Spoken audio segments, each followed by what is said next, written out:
ఎవరి లైఫ్లో అయినా ఒక బేబీ పుట్టాలంటే ఆ దేవుడి బ్లెస్సింగ్స్ ఉండాలని నేను చాలా గట్టిగా నమ్ముతాను. మాకు అయాన్ష్ కూడా దేవుడు ఇచ్చిన గిఫ్ట్ అని నేను చాలా స్ట్రాంగ్గా నమ్ముతాను. అయాన్ష్ కంటే ముందు నాకు ఒక మిస్క్యారేజ్ అయ్యింది. అది అయిన తర్వాత మేము 6 మంత్స్కి రెడ్డమ్మ కొండకైతే వెళ్ళాము. మా అమ్మ రెడ్డమ్మ కొండకు వెళ్ళి వచ్చిన తర్వాత నేను పుట్టానని మా అమ్మ చిన్నప్పుడు నాకు చెప్తూ ఉండేది. ప్రతి ఇయర్ కూడా నన్ను రెడ్డమ్మ కొండకైతే తీసుకొని వెళ్ళేది.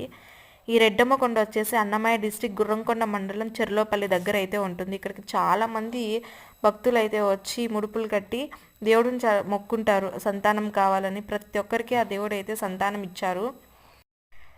మేమైతే క్యాజువల్గా ప్రతి ఇయర్ గుడికి వెళ్ళే వాళ్ళం కాబట్టి వెళ్ళి నార్మల్గా దేవుణ్ణి అయితే మొక్కున్నాను. నాకు హెల్దీ బేబీ కావాలి, అది 1 ఇయర్ లోపే నాకు బేబీ పుట్టాలి, బేబీ పుట్టిన తర్వాత ఆ బేబీకి గుండు చేసుకోవడానికి మేము ఇక్కడికే వస్తామని నేను మొక్కున్నాను. అలానే నేను అక్కడి నుంచి వచ్చిన 1 మంత్కి అయితే కన్సీవ్ అయ్యాను. అయిన తర్వాత మా అయాన్ష్ పుట్టాడు. మా అయాన్ష్ నేమ్ కూడా రెడ్డి అయాన్ష్ అని పెట్టుకున్నాం. రెడ్డి అంటే రెడ్డమ్మ తల్లి, అయాన్ష్ అంటే గిఫ్ట్ ఫ్రమ్ గాడ్ అని అర్థం. Thanks for watching.